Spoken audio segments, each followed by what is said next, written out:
好，係會長、魏老師、林老師、黃老師、周老師，你好，你們好，大家先師姐晚上好。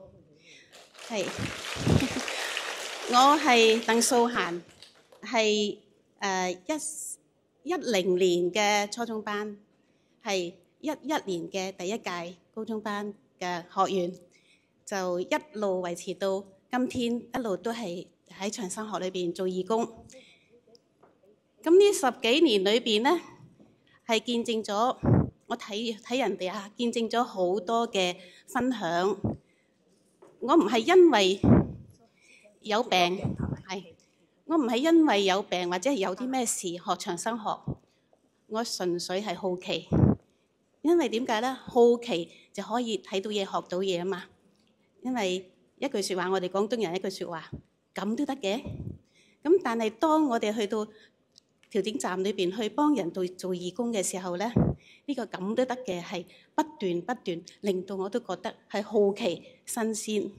咁呢10幾年裏邊咧，好托賴，身體冇乜特別事，除咗有時曾經係做過大手術，但係喺長生學嘅手法裏邊係康復得好快。咁喺家庭裏邊咧，係慳咗唔少經濟嘅嚇，嗰啲醫藥經費。但係好論盡咧，我亦都面對咗一樣好惆悵，亦都令到我去思考長生學係咪真係得嘅咧？話説喺22年嘅8月，咁啊，我係個家庭主婦啊，咁喺屋企煮飯嘅時候咧，好粗心大意，幾十年嘅主婦冇理由揸刀都咁粗心大意噶嘛。我切個番瓜嘅時候咧，一手切落去，我突然間覺得個身體有啲嘢離開咗，一離開咗即刻縮手啦。一睇5隻手指有長短，但係一隻特別短咗啲喎。咁好驚，舉手一望係我第4隻手指，左手第4隻手指被刀斬咗落嚟，一橛。咁唔係好多嘅，但喺手指裏邊嘅長短裏邊係特別係短咗。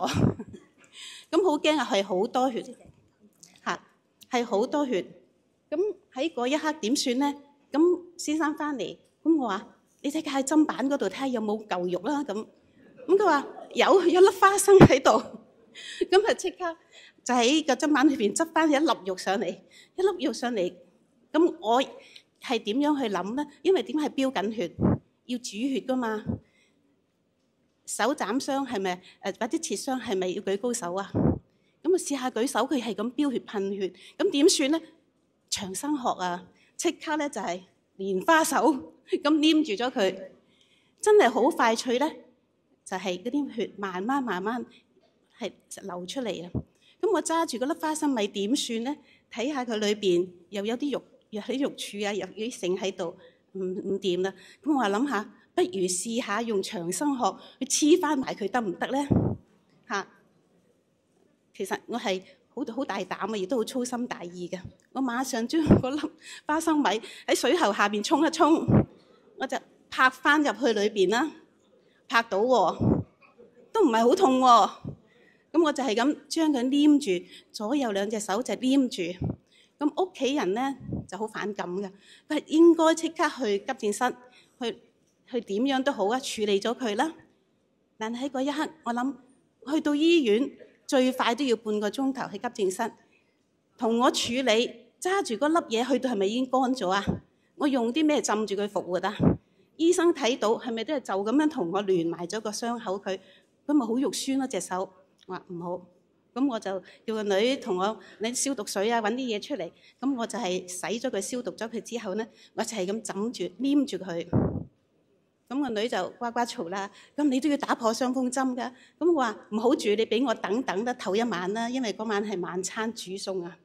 咁我就唞咗一晚，係成夜坐咗喺度揸住對手。咁我到第2朝早咧，咁我睇下隻手有冇變白、變瘀、變黑。咁我揾支牙籤咧，去篤一篤個中間嗰度喎，輕微有啲感覺喎。咁我話得啦。咁但係咧，我哋都唔可以疏忽咧，真係亦都要保健自己嘅，即刻要打電話去揾醫生，邊度有破傷風針去打。咁啊去揾到一間啦。去到醫生好緊張，話你幾時發生？我話琴晚。我點解唔入醫院？我話唔識點講。咁後嚟嘅話，我即刻同你 call 車，即刻同你去急症醫生。我話點解啊？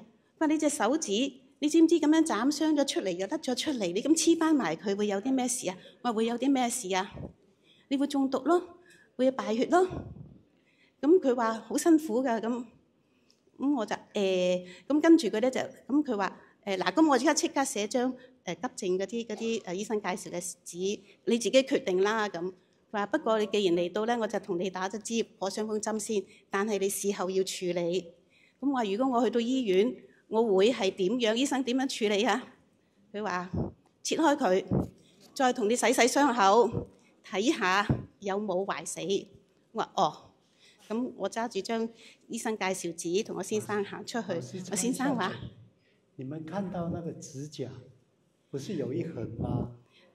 咁就是從那一橫的地方往下切，指甲跟手指頭那一塊肉全部都掉下來，他又把它連上去，把它調整好。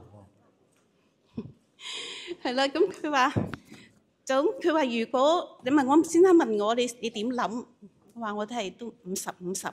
我話可唔可以俾我一個嘗試，證明下長生學嘅能耐，同埋一個創造下奇蹟咧喺我身上咁。咁佢話隨你啦，因為我先生都係師兄嚟嘅，都學咗嘅，咁好鼓勵我。咁因此咧，我就係每一天幾乎任何時候我都揸住我隻手蘭花咁嘅手。喺2個星期裏邊咧，係唔使我煮飯，好好嚇。咁當然我會顧住清潔啦，每一天都會係去消毒啦。但係我係揸住我隻好靚嘅手。